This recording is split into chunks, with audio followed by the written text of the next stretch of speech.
En una ocasión Jesús estaba conversando con sus discípulos y les dijo que tenían el poder de atar y desatar en el cielo y en la tierra. ¿Pero qué significa atar y desatar? Te confieso que he escuchado muchas enseñanzas acerca de esto, algunas descabelladas y completamente fuera del contexto de lo que Jesús estaba queriendo decir. Yo creo que la verdad detrás de este versículo te puede sorprender y puede transformar la forma en que lees la Biblia. Para que podamos entender esto necesitamos hablar de estas 4 cosas, así que acompáñame.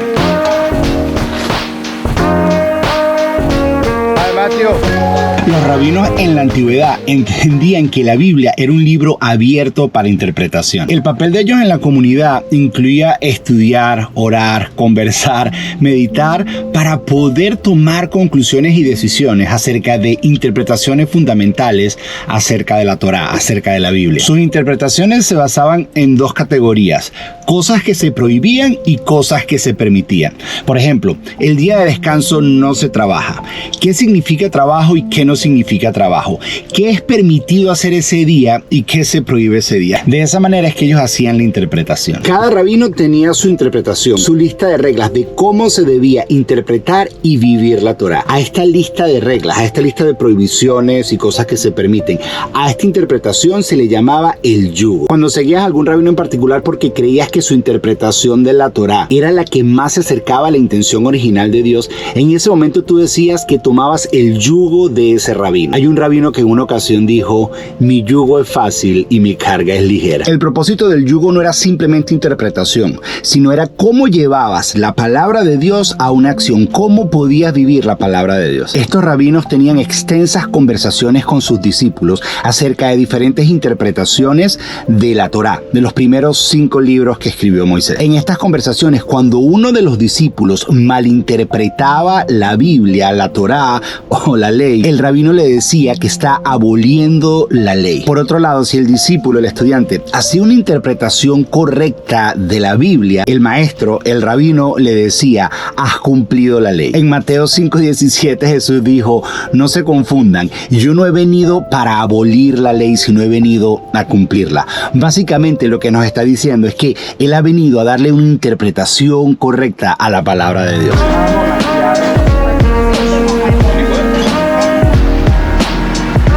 Los rabinos tenían diferentes términos técnicos para este proceso interminable de interpretación. Lo llamaban atar y desatar. Atar es aquello que prohíbes, desatar es aquello que se permite. Un rabino podía atar ciertas prácticas o desatar ciertas prácticas. Y en algunas ocasiones, algunos rabinos les daban la autoridad a sus estudiantes, a sus discípulos, a atar y desatar cosas. Y a eso se le llamaba dar las llaves del reino de los cielos. Como dice Mateo 5:16, Jesús le dice a Pedro: te daré las llaves del reino de los cielos. Hemos interpretado esto de que ahora Pedro está en el cielo con un manojo de llaves grande para ver quién entra o sale, y eso no es lo que está diciendo. Le está diciendo: te voy a dar los secretos y las claves para que puedas implementar el reino de Dios en tu vida, en tu día a día. ¿Y cuál es la clave? Todo lo que ates en la tierra será atado en el cielo, y todo lo que desates en la tierra será desatado en el cielo. Jesús le está dando autoridad a sus discípulos para que interpreten la Biblia y la apliquen en su propia vida. Ahora, no solo les está dando autoridad, sino que le está diciendo que en este proceso de atar y desatar, el cielo está involucrado. Que cuando ellos se sientan a interpretar la Biblia, a ver cómo se aplica a su vida, a ver qué desatan en su vida, qué necesitan aplicar y qué atan en su vida, qué necesitan dejar de hacer en su vida, es como que el cielo, es como que si Dios está interviniendo en el proceso. Hay una conexión cuando un creyente, un seguidor de Jesús, se sienta a interpretar la Biblia y ver cómo se aplica en su día a día. Dios está involucrado en el asunto.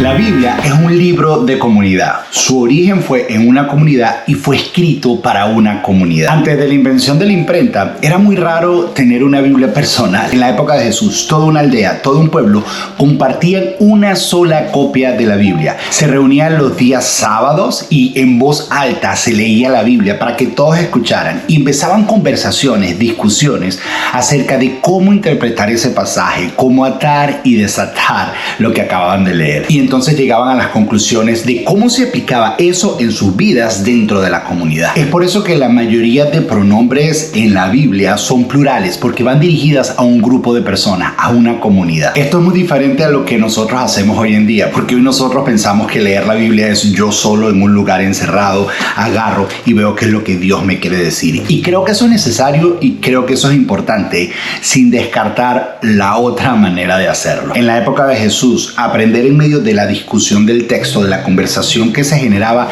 era tan crucial y tan importante como entender el texto mismo. En Mateo 18:18, Jesús vuelve a repetir lo mismo. Lo que aten en la tierra será atado en el cielo, y lo que desaten en la tierra será desatado en el cielo. Y después dice, si dos de ustedes, comunidad, se ponen de acuerdo en algo aquí en la tierra, pídanselo al Padre y Él se los concederá. Y después dice, porque donde dos o tres estén reunidos, yo estoy en medio de ellos. Una vez más, es la idea de comunidad. Para los nuevos creyentes, la Biblia puede resultar un poco confusa, porque los escritores de la Biblia, ellos asumen que se va a leer en comunidad, que cuando llegue un nuevo creyente y no entiende algunas cosas, alguien que ya está más adelantado en su caminar espiritual puede explicarle lo que ese pasaje significa. Un buen ejemplo de este atar y desatar está en Hechos capítulo 15.